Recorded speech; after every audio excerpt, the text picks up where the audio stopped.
নমস্কার। আজকের অনুষ্ঠানে আমরা একসঙ্গে জানার চেষ্টা করব যে পহেলা বৈশাখ অর্থাৎ বছরের প্রথম দিনটি কিভাবে সেলিব্রেট করা যায়, কিভাবে এই দিনটি পালন করবেন যাতে করে সমগ্র বছরটা আপনাদের সুন্দরভাবে কাটে, সেই বিষয়ে কিন্তু আজকে আমরা এই অনুষ্ঠানে একসঙ্গে জানার চেষ্টা করব। অনেকেই আমাকে রিকোয়েস্ট করেছেন এই সম্পর্কে ভিডিও আপলোড করার জন্য, সেক্ষেত্রে আমি কিন্তু আপনাদের রিকোয়েস্টেই এই ভিডিওটা কিন্তু আপলোড করছি। দেখুন, আমি একটি অনুরোধ করব যে আজকের এই অনুষ্ঠানটির শেষ পর্যন্ত থাকুন, তাহলে বুঝতে পারবেন যে আমি বিশেষ করে কোন বিষয়গুলোর উপর আলোকপাত করার চেষ্টা করেছি।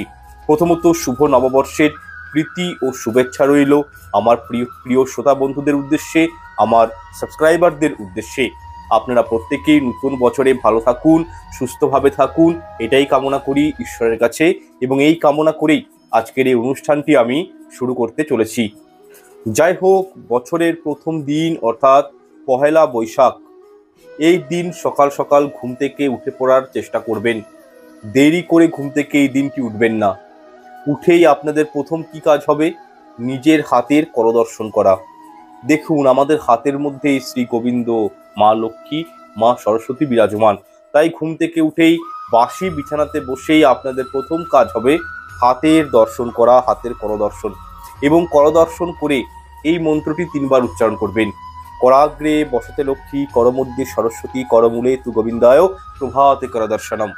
এইভাবে আপনারা সকালটা শুরু করুন, এবং খাট থেকে, বিছানা থেকে পা নামানোর পূর্বে অবশ্যই অনুরোধ করব, ধরিত্রী মাতাকে একটি বার হলেও প্রণাম জ্ঞাপন করুন। আমরা প্রত্যেকেই বড়ই ঋণী ধরিত্রী মাতার কাছে। আমাদের সমস্ত এই মানব কুলের ভার বহন করছে, উদ্ভিদ কুলের ভার বহন করে কে? ধরিত্রী মাতা। তাই ওনাকে অবশ্যই একদিন কেন, প্রত্যেক দিনই প্রণাম জ্ঞাপন করা উচিত। আমি কিন্তু আমার আগের ভিডিওতেও বলেছি।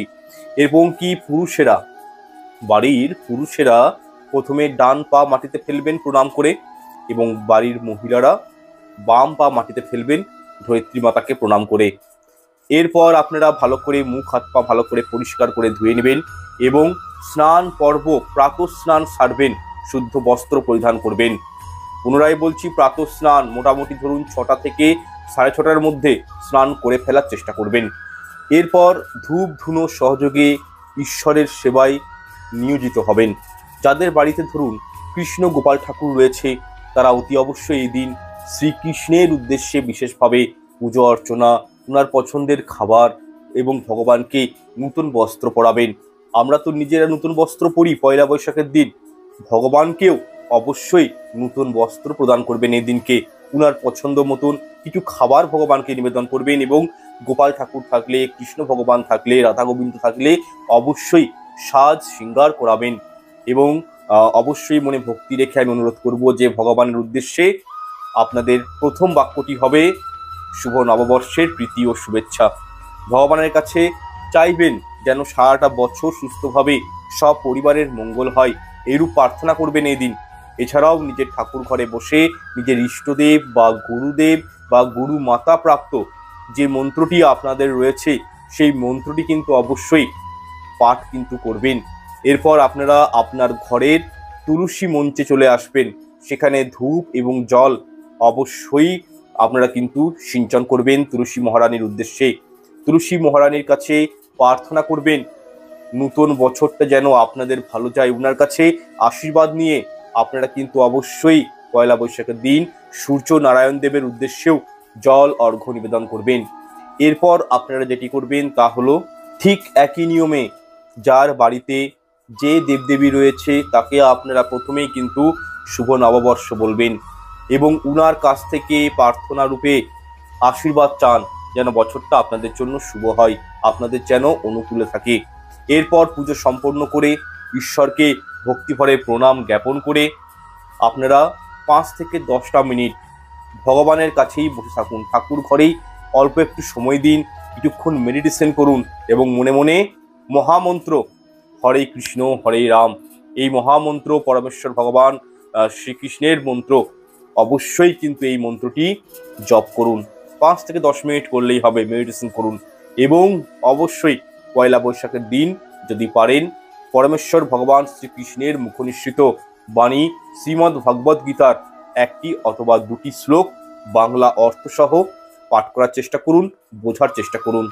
আর একটা বিষয় বলে দিই, এই দিন দেবাদিদেব মহাদেবের পুজো অর্চনা অবশ্যই করবেন। বিশেষ করে যাদের ঘরে প্রতিষ্ঠিত শিবলিঙ্গ রয়েছে তারা তো অবশ্যই করবেন। সব থেকে ভালো হয় যদি আপনারা আপনাদের নিকটবর্তী কোনো শিব মন্দিরে গিয়ে মহাদেব ও মাতা পার্বতী শ্রী গণেশজির পুজো দিয়ে আসতে পারেন। এবং ঠাকুরের প্রসাদ অবশ্যই নিজের পরিবার বর্গের সাথে ভাগ করে খাবেন। এছাড়াও সারাটা বছর রোগ জ্বালা বিপদ আপদ শারীরিক সমস্যা থেকে পরিত্রাণ হেতু আমি বলবো সন্ধ্যার সময়, পয়লা বৈশাখের দিন সন্ধ্যার সময় অতি অবশ্যই শুদ্ধ বস্ত্র পরিধান করে 108 বার হাতে রুদ্রাক্ষের মালা নিয়ে মহামৃত্যুঞ্জয় মন্ত্রটি পাঠ করুন।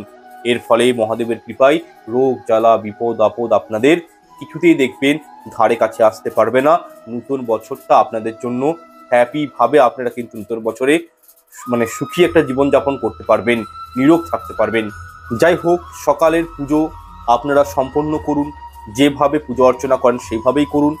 পুজো সম্পন্ন করার পর আপনাদের প্রথম কাজটি হবে নিজের মাতা পিতাকে অবশ্যই মনে ভক্তি ভরে শ্রদ্ধার সঙ্গে ওনাদের চরণ স্পর্শ করে প্রণাম নিবেদন করা, এবং বাড়ির যারা বয়োজ্যেষ্ঠ মানুষজন রয়েছেন তাদেরকেও ভক্তি ভরে প্রণাম করুন।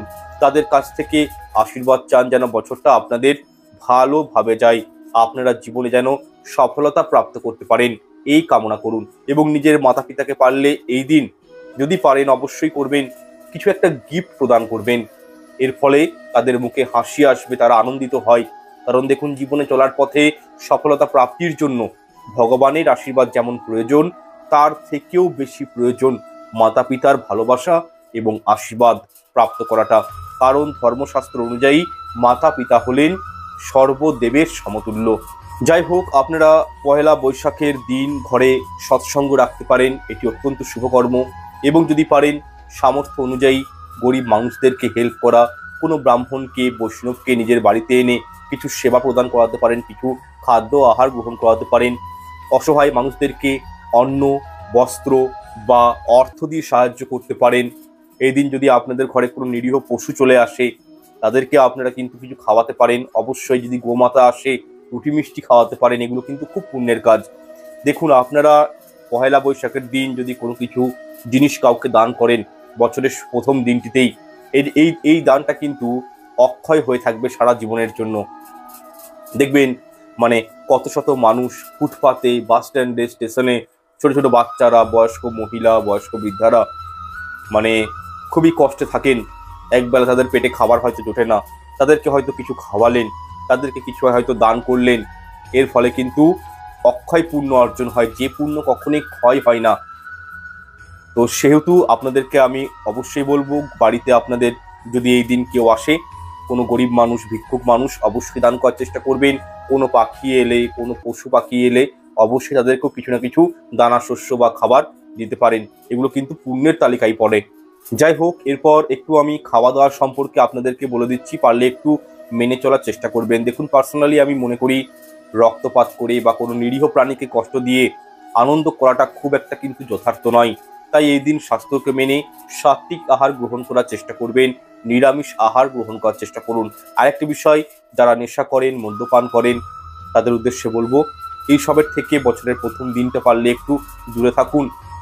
বরং মনে মনে সংকল্প করুন যে বছরের প্রথম দিন পড়ছে, নেশা ভাঙ থেকে আমরা টোটালি বিরত হয়ে যাব।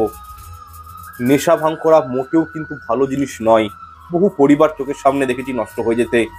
তাই অনুরোধ করব, নেশা ভাঙ করবেন না। বিশ্বাস করুন, বলতে খারাপ লাগলেও আমার ছোটবেলাকার বন্ধু একমাত্র নেশা করার জন্য এমন অ্যাক্সিডেন্ট হলো, সেই বন্ধুটার বেঁচে নেই। তো তার একটা দোকান ছিল, আমাদের মানে পাশেই মার্কেটে দোকান ছিল। তো আজ পর্যন্ত বিশ্বাস করুন, যখন ওই দোকানটার পাশ দিয়ে আমি পেরিয়ে যাই, দোকানটার দিকে তাকালেই না সেই বন্ধুটার মানে মুখশ্রীটা আমার মনে চলে আসে। তাই অনুরোধ করবো যে নেশা ভাঙ মদ এগুলোর থেকে দূরে থাকার চেষ্টা করুন।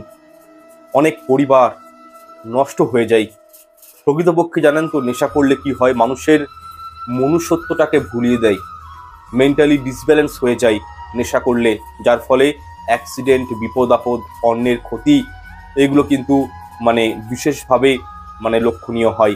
তাই অনুরোধ করবো যে আনন্দ করুন, আনন্দ অবশ্যই করুন বছরের প্রথম দিন, কিন্তু নেশা ভাঙ না করে সুস্থ মস্তিষ্কে যে আনন্দটা হয় সেটাই কিন্তু প্রকৃতি আনন্দ, মানে প্রকৃত আনন্দ আর কি। এছাড়াও দেখবেন অনেকেই পোড়া জাতীয় খাবার খুব পছন্দ করেন, যেমন ধরুন বেগুন পোড়া, টমেটো পোড়া, বা হয়তো মানে যে কোনো পোড়া খাবার।